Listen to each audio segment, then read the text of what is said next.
They say there are only two certainties in life, and taxes are one of them. Keep watching to learn all you need to know about saving money when filing your taxes and some tips on how to avoid the dreaded audit on this episode of What's the Deal?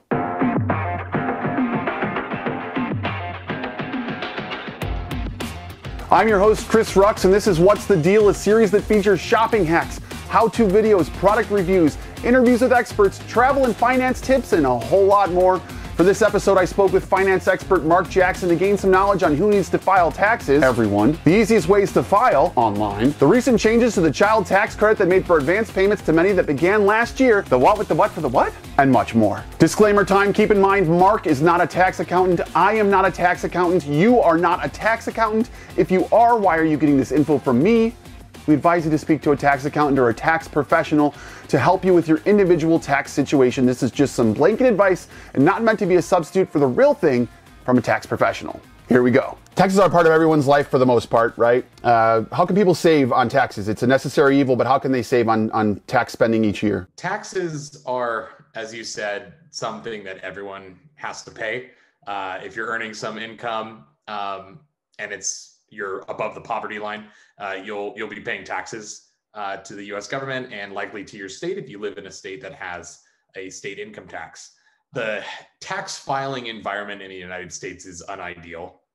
We deal with an industry that has formed around tax filing to make it needlessly complicated for people like you and me.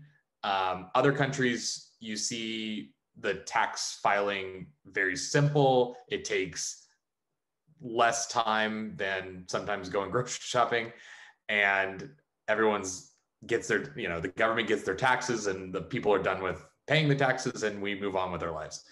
Here in the United States, you have big corporations like TurboTax, Intuit, lobbying the US government to basically force us to file our taxes and usually pay a professional to file the taxes for us because the tax code is so complicated. People don't want to pay a penalty for filing something wrong, or you see news reports about people going to jail for not paying their taxes. The normal person who is filing their taxes and makes a small mistake is not going to go to jail. Still, the anxiety is there, and these companies prey into that. Yeah, because the government knows what you owe each year or what you're supposed to be getting back, but then they ask you to put that on a form to send to them to give you that money in the first place, even though that number is written down somewhere in their system. And then you're conditioned to think that I need TurboTax or one of the others to allow me to know what that dollar amount should be. And I know sometimes there's benefits to maximizing that dollar amount, but it isn't always necessarily true that you need to use a service or a person to help you file. If you have pretty simple taxes, it's relatively easy to do the research yourself and file directly with the US government. There's no requirement to use one of these services. I will say, having gone through the process with a lot of these services, it is a lot more user-friendly than the federal government system. That's by design. There are options for people to use some of these e-file services if they are under a certain income level. I think the adjusted gross income level of $73,000 or less each year. There is a program that's run by the federal government that allows for this free tax filing. TurboTax used to be a member of that. They have since left this year. So you have some of their competitors. I'll give a shout out to TaxAct for still being in that program. So you can still file your federal taxes with that system, for free under that income level. And the IRS has a website that we can shoot over a link for that guides people through those. And generally, it's a little bit more complicated, so maybe a service is their best bet at that point too. If the more forms you receive from the government, the little harder it is to file on your own. So sometimes those services are beneficial. They definitely save time.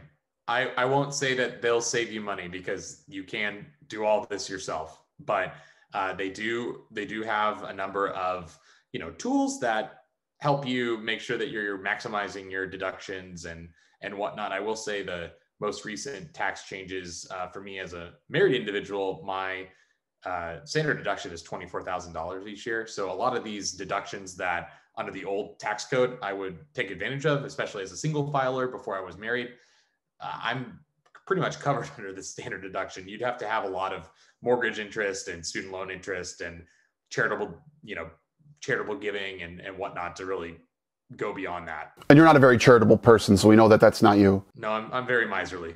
I think it would be hard to find a lot of receipts that could add up to $24,000 without just taking the standard deduction. Exactly. And it's one button push versus hundreds, so that's kind of a no-brainer too. Who would be better served by using a service versus doing the free file, or perhaps even speaking to a tax accountant? There's something nice about speaking to a human about all this, especially when there's penalties and jail time if you mess up your taxes royally. But I would say that the e-file companies have gotten really smart in the past few years about unveiling new types of services on their platform that are, of course, available for an upcharge. So you can actually talk to a live human via their proprietary meeting software to talk about your taxes in a secure environment. And they're a CPA. They can answer specific questions. They can help you maximize your refund. So those services are available. They might be cheaper than someone that's in your hometown that's doing this as a living. They may not be. I would shop around any price that TurboTax or TaxAct might be charging for this service with someone you may know. You'll probably get a little bit better service from someone in your hometown that this is their livelihood. So it may be worth more to go local.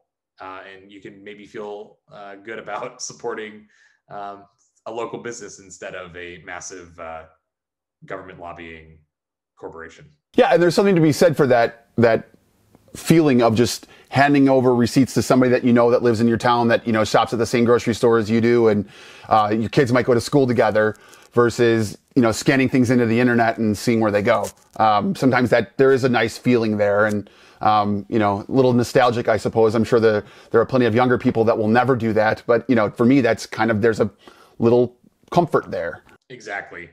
Yeah, there's always comfort in someone that in any situation, be it legal, financial, medical. So if that's worth it to you, that's money well spent, in my opinion. The child tax credit changed last year. I believe for the first time ever, portions of it were paid out in advance as payments to families, certain families, and then the rest of it can be claimed as a deduction. This year, again, speak to a tax professional for your own individual situation, but tell us a little bit about what changed and what and how it affects people. Yes, broadly, the child tax credits were heightened last year during 2021 tax year.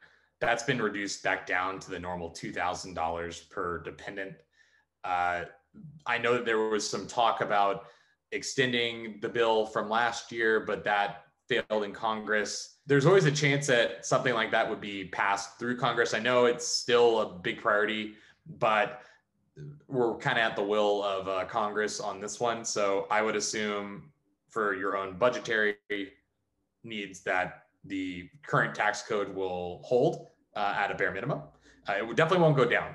So it's $2,000 per dependent at this point. When in doubt, rely on Congress, is what you're saying. No, sir. No, the exact opposite. Okay, good. Good to know. Yeah, because I know we received checks for the last 6 months of the year, and that had never happened before. And it was nice that in terms of you always get that credit, but it doesn't feel as useful as actual cash in your account versus a credit that comes off the amount you owe later. Doesn't it's less of a material feeling if you actually get the money put into your account. Yeah, it's definitely a nice thing, especially if you were trying to jumpstart the economy after COVID. It's money into people's pockets helps stimulate the economy, and it's been proven. So that's nice for families, and make sure to claim it on when you file. Yeah, that's the important part. You have to actually claim the credit to get it. I use my $500 a month to buy a new fur coat every month. Is that what you meant by stimulating the economy? Well, that industry, I think, has been hard hit by just general public consensus. So you probably did do a lot of good there. Yeah, I'm just doing my part, doing as much as I can. What else do tax filers need to know? I would say one big thing that people should know is that your taxes are due on April 15th every year, unless that falls on a weekend. So make sure to file your taxes on time. If you need more time, you can extend for free make sure to file for that extension with the IRS so that they know. If you have really complicated questions, reach out to a tax professional. Don't assume, ask questions. That's why they're here. This is the industry that we have to deal with. You know, the federal government hasn't done us any favors to make things more simple. So that's the reality we live in. So I would definitely make sure that you are getting every dollar that you deserve back in form of refunds if you qualify, and best of luck. Yeah, it's not the ideal system, but there's a lot of knowledge in that system. And unfortunately, sometimes you have to pay for that knowledge, but it is there. Exactly. So if somebody decides they want to use a tax service, they want to file online with Tax Act, with TurboTax, something like that. How can they save money on the costs associated with that? So us at Brad's Deals, we're always looking for those great promotional offers. We know that there are some free tax filing services out there, but for peace of mind, a lot of people want to go with the brand that they know, that they see advertised on television. I totally get that. I feel that way sometimes too. So TurboTax, Tax Act, H&R Block, all of those best offers at any point in time are available on bradsdeals.com. Yeah, we'll have a link in the description of this video as well that'll take you right to all those services and the Brad's Deals discounts and savings. Yeah, to your point, I know like we've used TurboTax every year for like the last 10 years because once all your information is in there, it's hard to leave that loop, you know, hard to leave that system because you just log in every year and here's everything you made last year. Here's your social security number. Here's all your information. And, you know, you just hit a few more keystrokes and you're already set for this year. So they get you well, and you know, you pay for it, but it's hard to argue with that. In the system that we have, that might be the best way to navigate it. And you know, I still go to Brad's Deals and get my coupon every year, but it's the system we have and you have to do the best you can with it. Exactly. It's unfortunate, but I do agree with you that the ease of use is something that, you know, time is money. So a lot of people have a lot of value in that type of service, and you know, who can blame them really? I've been told time and time again that my time is not worth very much, but I always still try to maximize it as best I can. Well, Mark, thank you. This has been wonderful. It's been very enlightening. You've had a lot of great information to share with everybody. Where can people go for more info? bradsdeals.com. We have tons of financial products and financial advice on there for people navigating tons of these fun, complicated scenarios in their personal finance lives. So look for our articles, look for our deals. We're all over the site, and big push in 2022 in that area. Wonderful. Thanks again, Mark. Thanks a lot. So there you have it, everything you could have ever wanted to know about taxes, and now your life is so much easier. You can go grab a Mai Tai or some other umbrella drink and kick back and relax. Okay, probably not, but at least your taxes should be cheaper this year. Special thanks to our friends at Brad's Deals for sponsoring today's episode, and to Mark for enlightening us today. Yay, taxes. If you liked this episode, like this episode and subscribe to our channel. Until next time, I'm Chris Rux. Thanks for watching. What's the Deal?